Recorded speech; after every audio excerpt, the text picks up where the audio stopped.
ஆட்சி அப்படின்னு சொல்லுவோம். இதில் 2 டைப் ஆஃப் ஸ்டான்சஸ் இருக்கும். ஒன்று சீகார்டு ஆட்சி அப்படின்னு சொல்லுவோம், இன்னொன்று கீபார்டு ஆட்சி அப்படின்னு சொல்லுவோம்.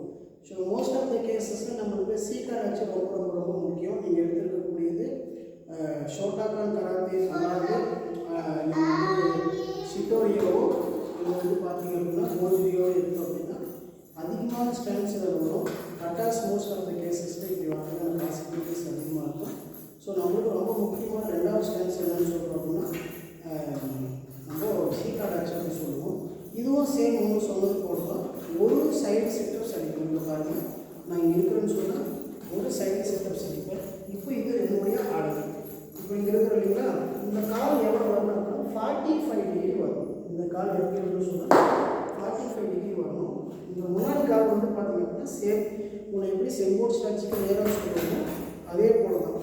ஸோ என்ன செய்யணும் அப்படின்னு சொன்னால் நம்ம நல்லா இந்த பொசிஷனில் உட்காந்து பழகணும், அல்லது இப்படி வச்சு பழகணும். ஸோ வந்து ஒரு செவரு இருக்குது அப்படின்னு சொன்னால் செவத்து வரணும் அப்படின்னு ஃபஸ்ட்டு நல்லா நம்மளுடைய பாடி கொடுத்து நல்லா உட்காந்து பழகணும்.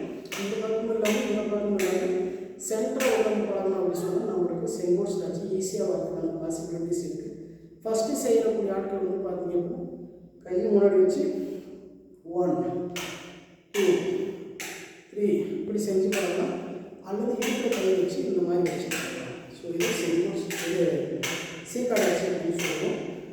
செங்கோட் ஸ்டாச்சு வந்து பார்த்தீங்கன்னா எப்படி வரும்னா சைடு செட்டப்ஸ் எடுத்தால் எவ்வளோ டிஸ்டன்ஸ் இருக்கும். ஸோ சேம் டைம் இந்த காலை என்ன செஞ்சுருந்தோம்னா மடங்கி இருக்கும், ஸ்ட்ரெயிட்டாக இருக்கும். இது வந்து பார்த்தீங்கன்னா எப்படி மடங்கி இருக்கும், ஸ்ட்ரெயிட்டாக இருக்கும். எவ்வளோ கீழே உட்காருமோ அவ்வளோ அழகாக இருக்கும் ஸ்டான்ஸ். தேங்க்யூ.